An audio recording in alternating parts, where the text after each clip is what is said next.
Olá pessoal, tudo bem? Nessa aula temos a resolução de mais um exercício de balanço de massa envolvendo reações químicas.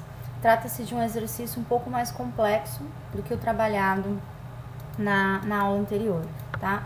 Então nós temos o enunciado do exercício aqui nesse próximo slide, que é a respeito da acrinolitrila, né? Então a acrinolitrila ela é produzida pela reação entre propileno, que é o C3H6, e amônia e oxigênio. Então aqui nós temos a reação, né? Então eu tenho propileno mais amônia mais oxigênio, dando a acrinolitrila mais 3 mols de água. Um reator foi alimentado com 10% molar de C3H6, 12% molar de amônia e 78% de ar atmosférico. Uma conversão fracional de 30% molar do reagente limitante é atingida.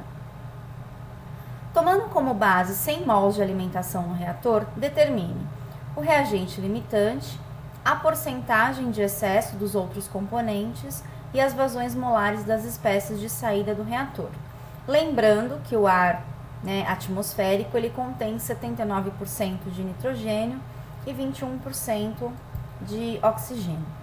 Então, vamos inicialmente entender o que está acontecendo. Nós temos um reator e esse reator ele é alimentado com o C3H6, que é o propileno, amônia, e ele é alimentado com ar atmosférico. E o que tem nesse ar atmosférico? Tem oxigênio e tem nitrogênio. Então, essas são as espécies, basicamente, de entrada do reator. O que vai sair do reator? Os produtos, que seria a acrinolitrila, o C3H6H3N, a água, que é o outro produto da reação, o nitrogênio, porque o nitrogênio é uma espécie inerte, então ele não participa do processo, então tudo que entra de N2 sai, e além disso o excesso de reagente, porque no enunciado diz o quê? Que apenas eu tenho uma taxa de conversão de 30%, então eu tenho reagentes, que não, os meus reagentes não vão reagir por completo. Então a gente tem que determinar quanto é formado de cada uma dessas espécies e qual é esse excesso de reagente para eu saber o que está saindo do reator. Então vamos começar pelo item A e entender aqui a quantidade de entrada. O exercício ele diz o seguinte, que nós temos que considerar 100 mols de alimentação no reator. Então estão entrando 100 mols nesse reator. Desses 100 mols, 10% é de C3H6, ou seja, 10 mols de C3H6 é o que está entrando. 12% é amônia, portanto eu tenho 12 mols de amônia, e o resto, que são os outros 78%, é de ar atmosférico. Então eu tenho, somando aqui 78 mais 12 mais 10, eu tenho meus 100 mols de entrada.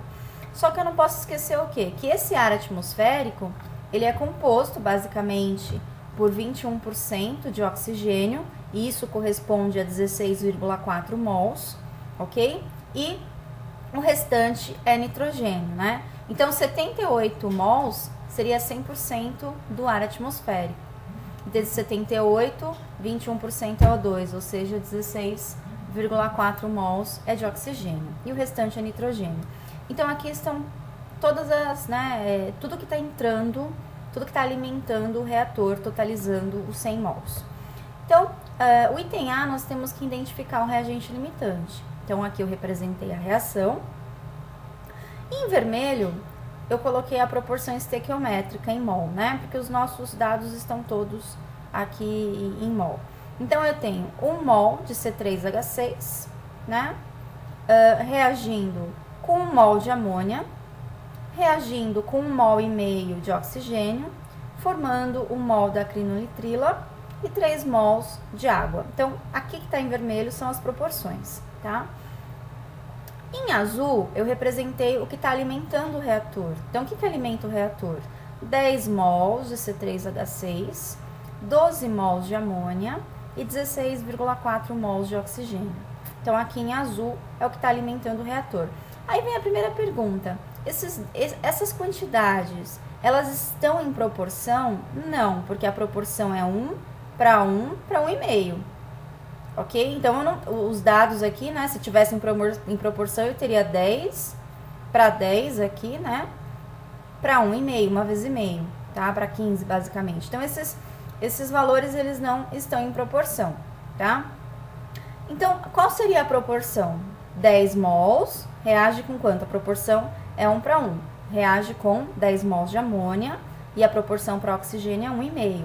Com 15 mols de oxigênio, né? 1 para 1 para 1,5. Então, essa linha aqui em preto seria a quantidade máxima dos reagentes que vão participar dessa reação, considerando que a reação tenha 100% de rendimento. Então, vai sobrar alguma coisa de C3H6? Não, eu tenho 10 mols, reage 10, não sobra nada. Eu tenho 12 mols de amônia, desses 12 mols reagem apenas 10, então eu tenho um excesso de 2 mols aqui. E oxigênio eu tenho 15 mols, né? Eu tenho, 16,4 mols, e desses 16,4 apenas 15 reagem, então eu tenho um excesso de 1,4, tá? Então, o que a gente observa? Quem que é o reagente limitante? É aquela espécie química que ela reage por completo, ou seja, é ele que limita a reação. Quando que a reação termina? Quando todo reagente limitante é consumido. Então, nesse caso, eu tenho C3H6 como reagente limitante e eu tenho amônia e oxigênio em excesso. E aqui estão as quantidades calculadas em excesso desses dois reagentes, né? Então, aqui está representando o excesso deles. Quanto equivale essa porcentagem em excesso, que é o item B? Bom, para amônia, reagem 10 mols, então isso é o meu 100%. Eu tenho um excesso de 2 mols, então isso representa X, né? Que vai dar 20% de excesso de amônia. Quanto que eu tenho de excesso de oxigênio? Então, eu tenho um total que reage de 15 mols, né? Quanto que eu tenho de excesso? 1,4. Então, esse 1,4 corresponde a 9,3% de excesso de oxigênio. Então, até o momento, nós já respondemos o item A e o item B, que é a identificação do reagente limitante e a porcentagem dos reagentes que estão em excesso. Agora, o que ele pede, o que o exercício pede, é a vazão molar dos produtos. Então, o que nós temos que lembrar? Que nós temos uma taxa de conversão de 30% do reagente limitante, que no caso é o C3H6. Então, apenas 30% do C3H6 reage, tá? Quanto que eu tenho de C3H6? Né? Quanto que é alimentado de C3H6? 10 mols. Então, esses 10 mols é o 100% de C3H6, vai reagir apenas 30, ou seja, vai reagir apenas 3 mols de C3H6. Então, isso corresponde ao quê? Se eu tenho 10 mols de entrada de C3H6 e reagem apenas 3, então eu tenho um excesso de, 7 mols não vai reagir. Então, esses 7 mols vão estar aqui na saída do reator.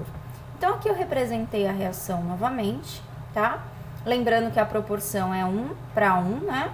Então, se eu tenho reagindo 3 mols de C3H6, vai reagir com quanto de amônia? Com 3, porque a proporção é 1 para 1. Só que quanto que está entrando de amônia? Está entrando 12. Então, se entra 12 e reage 3, sobra 9. Então, 9 está aqui na saída do reator, tá? A proporção entre o C3H6 e o oxigênio é 1 para 1,5. Então, se reage 3 de C3H6, vão ser consumidos 4 mols e meio de oxigênio. Só que quanto que está entrando de oxigênio? 16,4 mols. Então, se eu subtrair a quantidade de entrada menos a saída, eu vou ter menos o que é consumido, desculpa, que é 4,5, eu vou ter de saída aqui 11,9 mols de oxigênio, tá? E aí eu tenho que entender o quê? Que todo o nitrogênio atmosférico que entra, ele sai, porque ele não participa, ele é inerte. Então, se está entrando 61,6 mols de N2, está saindo 61,6 mols de N2 também, tá? E aí eu tenho os produtos, né? A proporção dos produtos é do C3H3N é 1 para 1. Então, se está entrando 3 mols de C3H6, está sendo produzido 3 mols de acrinolitrila. Então, aqui está representando 3 mols de C3H3N. E eu tenho a proporção entre o C3H6 e a água é 1 para 3. Então, se está entrando 3 mols desse reagente, está produzindo 9 mols de água. Então, é isso que está saindo aqui no produto, 9 mols de água. E com isso, nós temos aqui no final toda a taxa, né, de saída, todas as correntes de saída das espécies envolvidas, tá? Dificilmente uma reação ela se processa com 100% de rendimento, né? Então, ou seja, nem todos os reagentes são convertidos em produtos. Então, eu tenho reagentes, né? No caso, oxigênio, amônia e o propileno saindo aqui, saindo do reator, porque eles não são consumidos. Então, como que eu poderia otimizar o processo, né? Isso não é uma pergunta do exercício, mas apenas para refletir um pouco e entender um pouquinho melhor o exemplo que vai ser colocado na aula seguinte. Eu posso utilizar uma corrente de reciclo. Então, o que seria uma corrente de reciclo, né? Nesse sistema, eu tenho a minha alimentação, que está indo para o reator, e se na saída do reator eu tivesse um sistema que me permitisse separar os produtos, né, que seria a acrinolitrila e a água, dos reagentes, né, que estão na saída do reator, ou seja, do excesso desses reagentes.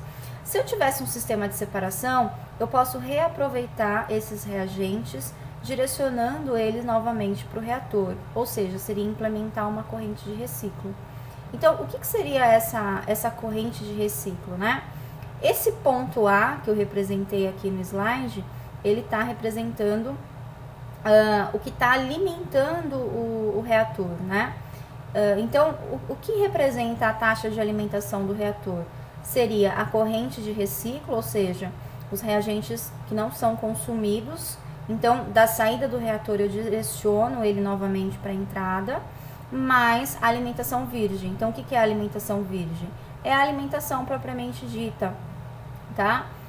A reação, né, a alimentação considerando os meus reagentes de entradas que não vêm do reciclo.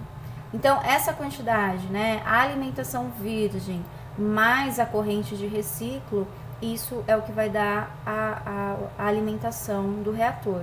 Então, a corrente de reciclo, ela é uma alternativa, né, interessante quando nós temos processos que não se processam com 100% de rendimento.